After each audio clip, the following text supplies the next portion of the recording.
दोस्तों, आजकल हर कोई खुश रहना चाहता है, खुशी से अपना जीवन व्यतीत करना चाहता है।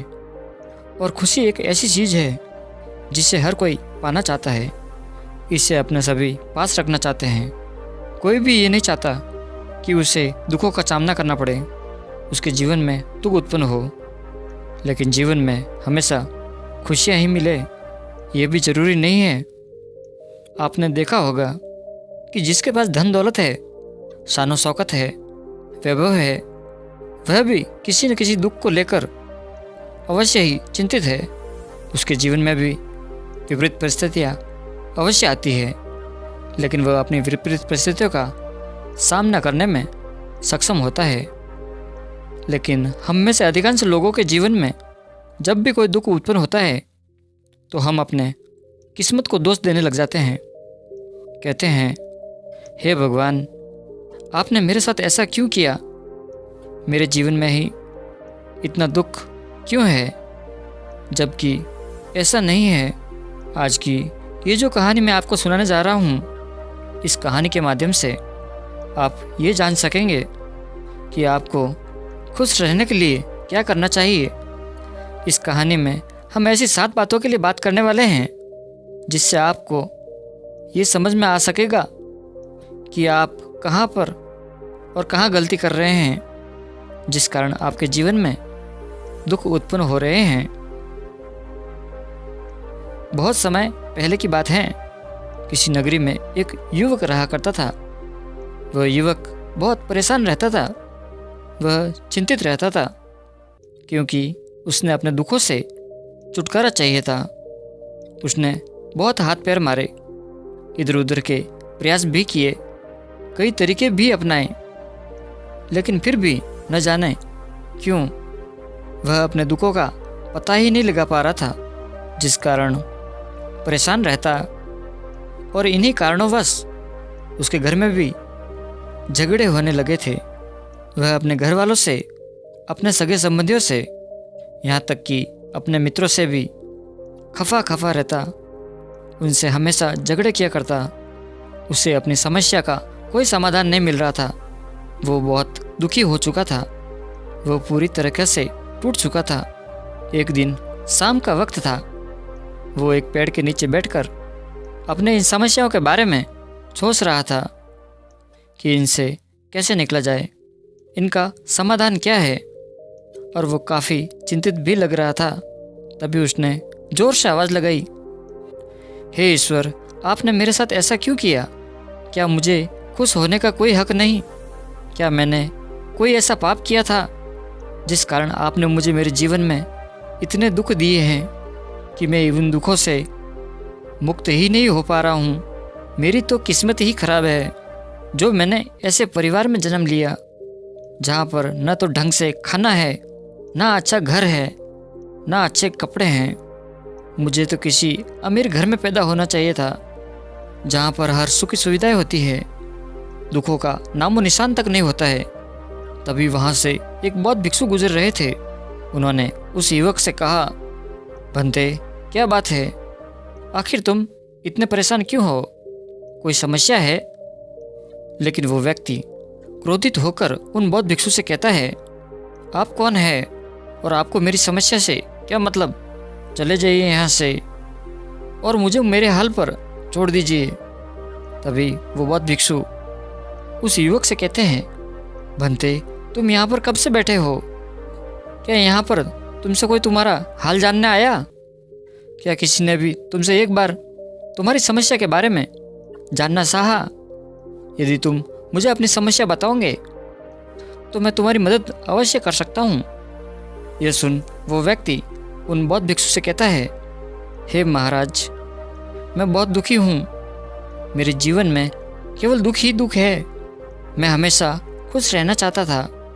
खुशियों की तलाश में मैं न जाने क्या क्या किया, कई तरीके के उपाय किए, कई तरह के तरीके अपनाए, लेकिन फिर भी न जाने क्यों मैं अपने इन दुखों से मुक्त नहीं हो पा रहा, जिस कारणवश मैंने अपने परिवार वालों से, अपने सगे संबंधियों से, यहाँ तक कि अपने मित्रों से भी झगड़े कर लिए हैं और वो मुझसे अब खफा हो चुके हैं।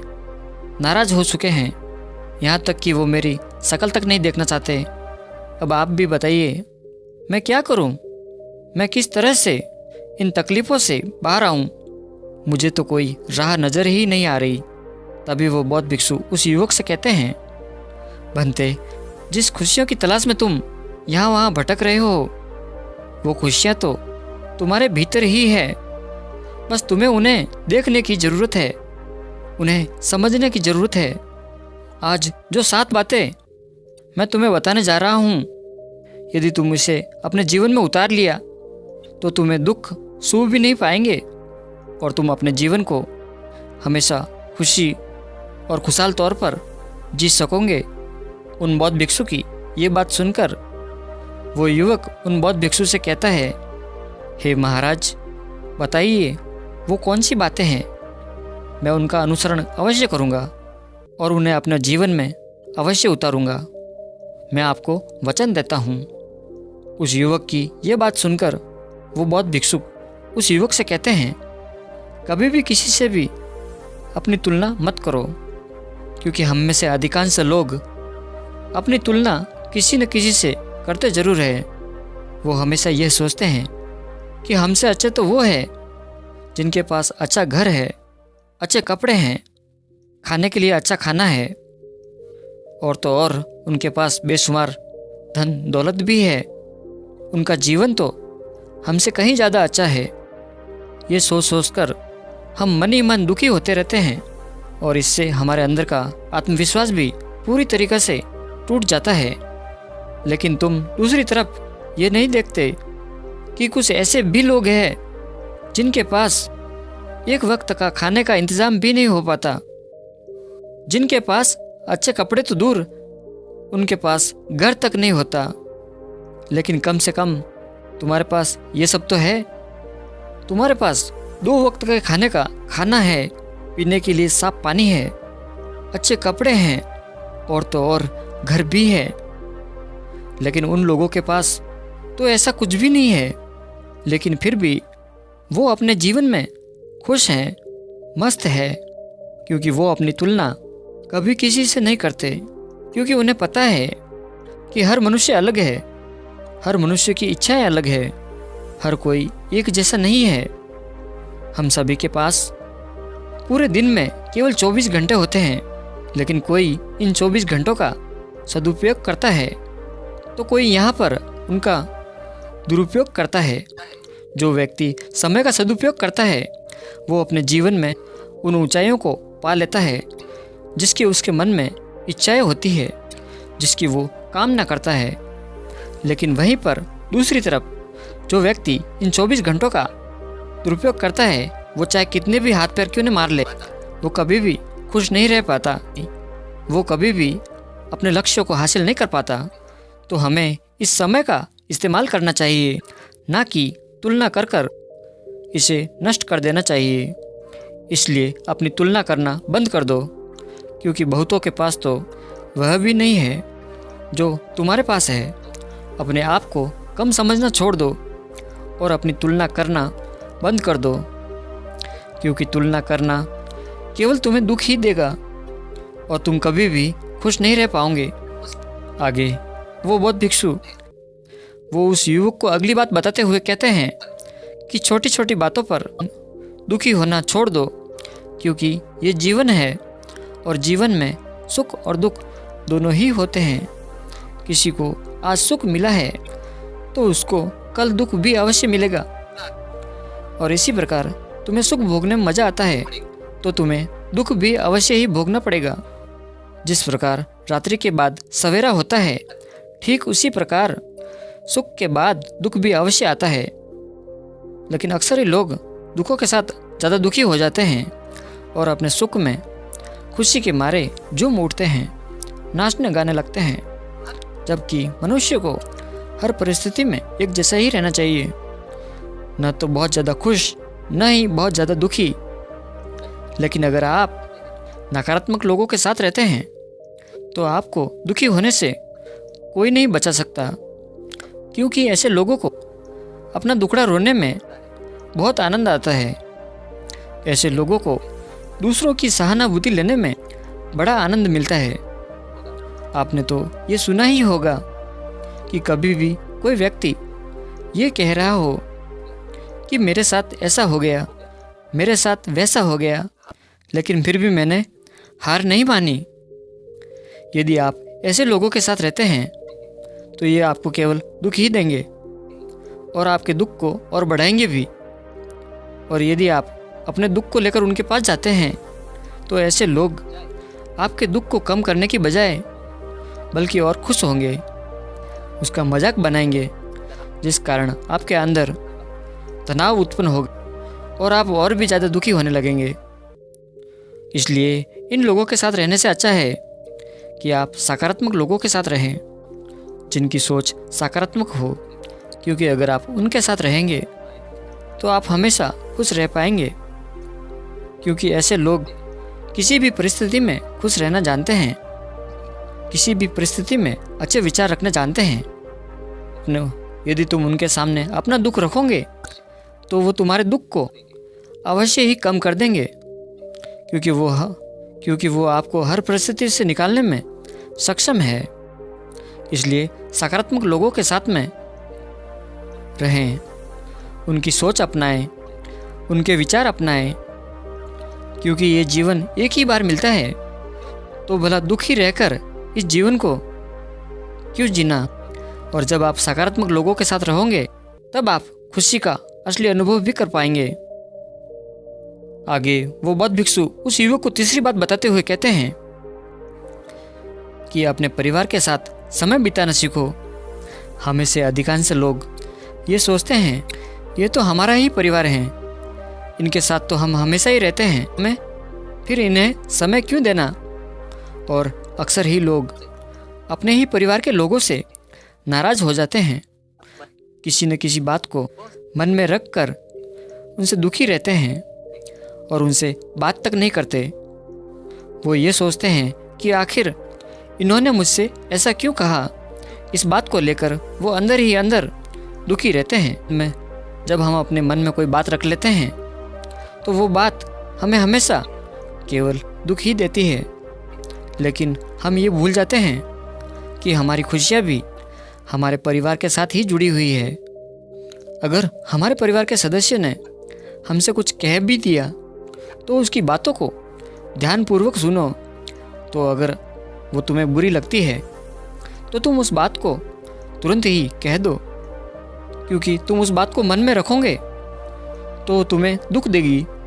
और यदि तुम उस बात को किसी मनुष्य से कह देते हो, उस व्यक्ति से कह देते हो, तो हो सकता है वो भविष्य में आज से दोबारा वैसी बातें ना कहें, और इससे आपका मन भी हल्का हो जाएगा और आप भी उस दुख से मन से आज़ाद हो जाएंगे। और जब उस इंसान को ये पता चल जाएगा कि आपको उसकी वो बात बुरी लगी है तो वो कभी भी आपसे वैसी बातें नहीं करेगा। इसलिए जब भी आपको कोई बात बुरी लगे तो सबसे पहले अपने परिवार को अवश्य बताएं। और जब भी हम किसी परिस्थिति में फंस जाते हैं, जब भी कोई विपरीत परिस्थिति हम पर हावी हो जाती है, तो सबसे पहले हम अपनी मन की बात अपने परिवार वालों से ही कहते हैं और वही परिवार वाले हमारा साथ भी देते हैं। वे कहते हैं कि बेटा कोई बात नहीं, हम तुम्हारे साथ हैं, ये समय भी टल जाएगा, जिससे हमें हिम्मत मिलती है और उस विपरीत परिस्थिति का सामना करने के लिए तैयार खड़े हो जाते हैं, जिससे हमारा मन भी प्रसन्न हो जाता है। इसलिए अपने परिवार वालों के साथ समय बिताना आवश्यक है।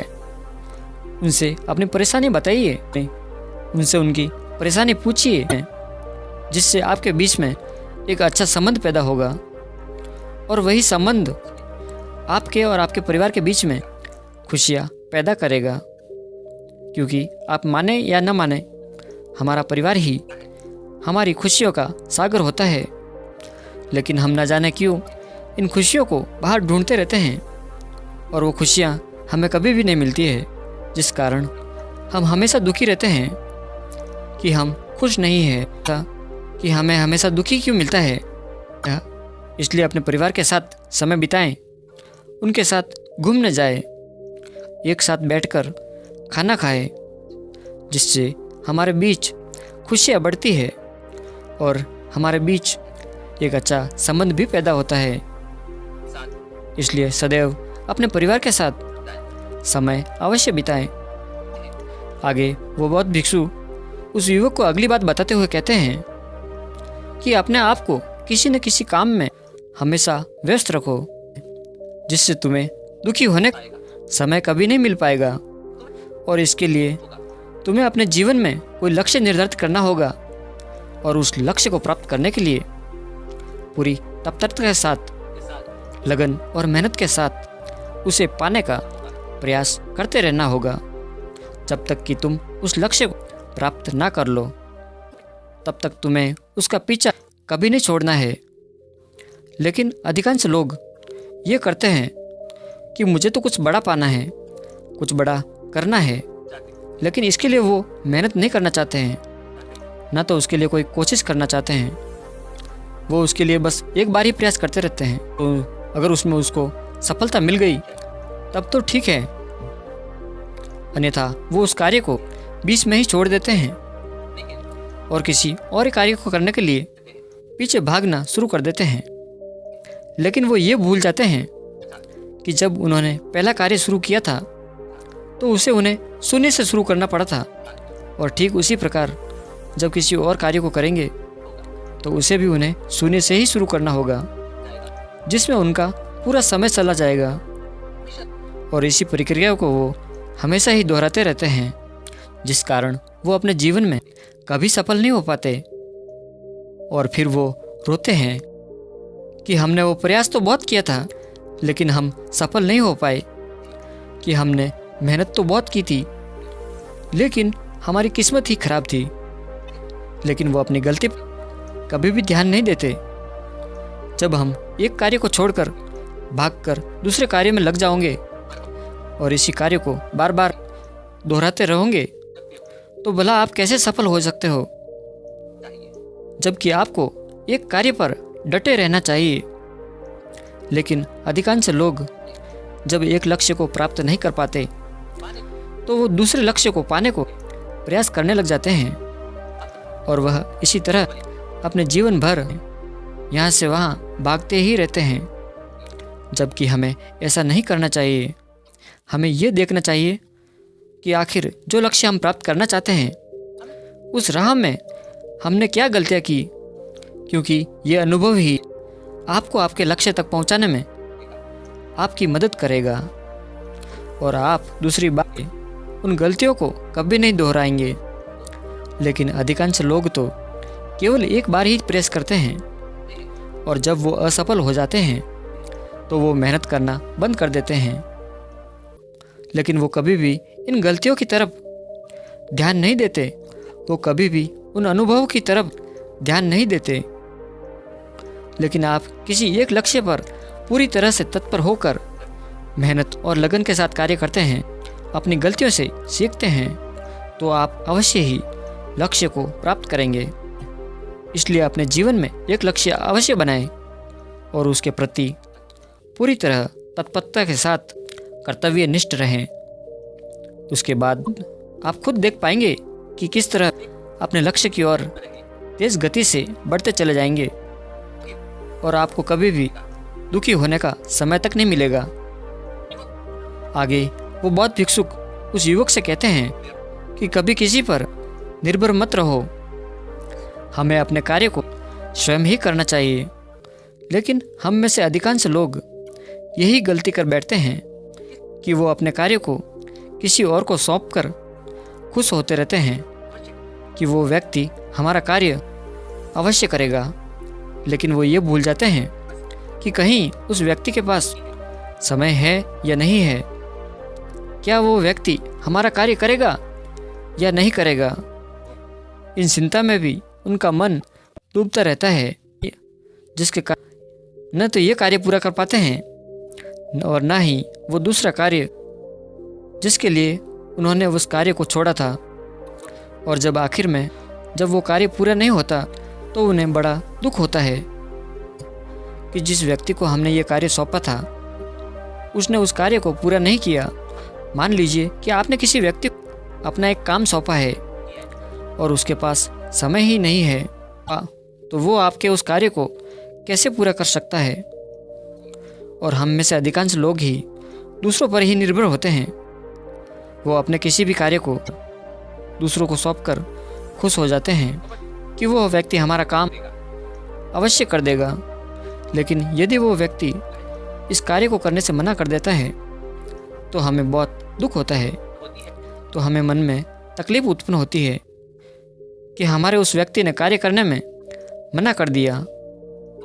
इसीलिए किसी पर निर्भर मत रहो। अगर आपको कोई कार्य करना है तो उसे स्वयं करो, क्योंकि हो सकता है कि उस व्यक्ति से अधिक और बेहतर तरीके से आप उस कार्य को कर सकें। और हो सकता है कि आप अपने जीवन में कभी किसी कार्य को पहली बार करने जा रहे हो, तो इसके लिए आपको जानकारी की ज़रूरत होगी। तो आप किसी से पूछ सकते हैं, जानकारी हासिल कर सकते हैं, उसे अच्छे से सीख सकते हैं, जिससे आप उस कार्य को अवश्य ही कर पाएंगे। हो सकता है कि एक बार में ना सही, 2 बार में ना सही, लेकिन उस कार्य को आप जल्दी ही और बहुत अच्छे तरीके से अवश्य कर पाएंगे। लेकिन वहीं पर यदि आप दूसरों पर निर्भर रहते हैं कि क्या वो आपकी मदद हमेशा करेगा, हो सकता है कि वो आपका मजाक भी बनाने लग जाए और लोगों के सामने आपकी बेइज्जती करने में भी पीछे ना हटें। लेकिन वहीं पर यदि आप खुद अपने कार्य को करते हैं, सीख कर या जानकारी लेकर, तो आपको कभी भी उस व्यक्ति पर निर्भर नहीं रहना पड़ेगा और आप जब चाहें आप अपने उस कार्य को पूरा कर सकते हैं, जिससे आपके मन में दुख नहीं उत्पन्न होगा और आप हमेशा खुश रह सकते हैं। आगे वो बौद्ध भिक्षु उस युवक को अगली बात बताते हुए कहते हैं कि एक छोटी छोटी बातों पर गुस्सा करना छोड़ दो, क्योंकि अधिकांश हम खुद ऐसा कह जाते हैं जिस कारण बाद में हमें पछतावा हो जाता है और हम उसे बाद में सही भी नहीं कर सकते, क्योंकि मुंह से निकला हुआ शब्द कभी वापस नहीं आता। इसलिए हमें अपने गुस्से पर काबू रखना चाहिए, उस पर नियंत्रण रखना चाहिए और गुस्से में कहने से हमेशा बचना चाहिए। हम हमेशा गुस्से में कुछ न कुछ अपशब्द अवश्य कह देते हैं, जिससे सामने वाले व्यक्ति को दुख होता है, उसे तकलीफ पहुंचती है। और जब हमारा मन शांत हो जाता है, हमारा गुस्सा जब शांत हो जाता है, तब हमें उन बातों का एहसास होता है, लेकिन तब तक बहुत देर हो चुकी होती है। जिन पर हमें क्रोध किया होता है वो हमसे दूर जा चुके होते हैं। हमारे लिए उनके मन में बहुत बुरे विचार आने लग जाते हैं और तब हमारे मन में पश्चाताप हो जाता है। यदि हमने उस व्यक्ति से ऐसा ना कहा होता तो ज़्यादा अच्छा होता। वह व्यक्ति आज मुझसे नाराज़ नहीं होता, वो व्यक्ति मुझसे आज दूर नहीं जाता। यदि मैंने वो गलतियाँ ना की होती तो आज मैं भी उस व्यक्ति के साथ खुश रहता। इसलिए हम अपने गुस्से पर हमेशा नियंत्रण रखना चाहिए, क्योंकि गुस्सा हम हमेशा गलत कार्य ही करवाता है, हमें अंदर से कमज़ोर बनाता है, हमारे अंदर तनाव उत्पन्न करता है और फिर हम हमेशा परेशान रहते हैं, दुखों से घिरे रहते हैं। हम हमेशा छोटी छोटी बातों पर क्रोधित होने लगते हैं कि हमारा ये कार्य क्यों नहीं हुआ, कि हमारा वो कार्य भी पूरा क्यों नहीं हुआ, लोग मुझे सम्मान नहीं देते, लोग मेरा आदर नहीं करते। लेकिन अगर हम चाहें प्यार से हर समस्या का समाधान कर सकते हैं। प्यार में वह ताकत है जो आपके गुस्से को पिघला सकती है, उसे हमेशा के लिए नष्ट कर सकती है। इसलिए हमेशा अपने आप को हर परिस्थिति में शांत रखना चाहिए, गुस्से से बचना सीखे। यदि तुम ऐसा करोगे तो अपने जीवन में हमेशा खुश रहोगे। आगे वो बौद्ध भिक्षु उस व्यक्ति से अगली बात बताते हुए कहता है कि अपने स्वास्थ्य का ध्यान रखो। अगर तुम स्वास्थ्य पर ध्यान नहीं रखोगे तो अपने जीवन में तुम कुछ नहीं कर पाओगे। आज यदि किसी मनुष्य के तबीयत बिगड़ जाती है, उसकी सेहत खराब हो जाती है, तो अपने दिन भर के कार्य भी ढंग से नहीं कर सकता, जिस कारण उसके मन में दुख रहता है कि आज का मेरा कार्य पूरा नहीं हुआ है, इसे मुझे कल पूरा करना होगा और ये मेरे ऊपर एक बोझ है, जिस कारण उसके मन में दुख उत्पन्न होने लगता है और उसकी तबीयत और भी ज़्यादा खराब होने लगती है। इसलिए हमेशा अपने स्वास्थ्य का ख्याल रखना चाहिए, अच्छा और स्वादिष्ट भोजन करना चाहिए और सीधा हमें जो प्राकृतिक तौर पर मिलता है। और मेरी एक बात और याद रखना कि हमें हमेशा भोजन ही नहीं करना चाहिए। भोजन करने के नियमानुसार सारणी बना लो और उनके अनुसार ही भोजन करो। और ऐसा ही नहीं है कि केवल स्वाद के चक्कर में हम ऐसे भोजन कर रहे हैं जिससे हमें कोई ऊर्जा न मिले। इससे हमारे शरीर पर बेहद बुरा असर पड़ता है, जिससे हमारा शरीर अनेकों बीमारियों से ग्रस्त हो जाता है। इसलिए हमें ऊर्जावान भोजन करना चाहिए जो हमें सीधा प्रकृति से प्राप्त हो। अगर हमारा स्वास्थ्य ठीक नहीं रहेगा तो हम कोई भी कार्य ठीक तरीके से नहीं कर पाएंगे, बहुत ही जल्द थक जाएंगे और हम तनाव में रहेंगे। और जब हमारा कार्य पूरा नहीं होगा तो हम हमेशा दुखी रहेंगे। इसलिए हमें हमेशा अपने स्वास्थ्य का ध्यान रखना चाहिए। भरपूर नींद लेनी चाहिए, न ज़्यादा न कम, जिससे कि हमारा शरीर ऊर्जावान बना रहे और हम अपने कार्य को सही ढंग करने में सक्षम बन जाएं। यदि हमारी नींद पूरी नहीं होती तो अगले दिन हमारा मन कुछ अलग सा रहता, हम तनाव महसूस करते हैं, चेहरे पर दुख के भाव रहते हैं। और यदि हमारी नींद पूरी हो जाती है तो हम दूसरे दिन प्रसन्न रहते हैं और हमारा पूरा दिन ऊर्जा से भरा हुआ रहता है। हम किसी भी कार्य को पूरी लगन और ऊर्जा से कर पाते हैं। इसलिए हमें अपने शरीर को ऊर्जावान रखने के लिए व्यायाम या योग को अवश्य करना चाहिए, जिससे हमारा शरीर ऊर्जावान तो बना रहता ही है, साथ ही साथ हमारा शरीर बीमारियों से भी बचा रहता है, जिससे हम लंबे समय तक कार्य भी कर सकते हैं। लेकिन अक्सर लोग धन के पीछे भागते रहते हैं और अपने स्वास्थ्य पर ध्यान नहीं दे पाते, जिस कारण सेहत बिगड़ने लगती है और वो कभी भी अपने कार्य पर ध्यान नहीं दे पाते। इसलिए सबसे पहले हमें अपने स्वास्थ्य पर ध्यान देना आवश्यक है। यदि स्वास्थ्य अच्छा रहेगा तो आपके सभी कार्य भी सफलतापूर्वक अवश्य पूरे होंगे और आपका जीवन भी खुशियों से भर जाएगा। इतना कहकर वो बौद्ध भिक्षु शांत हो गया और वो युवक उन बौद्ध भिक्षु की सारी बातें सुनकर उन बौद्ध भिक्षु को प्रणाम करता है और उन्हें धन्यवाद देकर वो वापस अपने घर की ओर लौट जाता है। दोस्तों, उम्मीद है कि आपको इस वीडियो से कुछ न कुछ सीखने को मिला होगा। तो इस वीडियो को लाइक और अपने दोस्तों के साथ शेयर करना ना भूलें और हमें ऐसे ही सपोर्ट करने के लिए चैनल को सब्सक्राइब और घंटी बटन को भी ज़रूर दबा दें।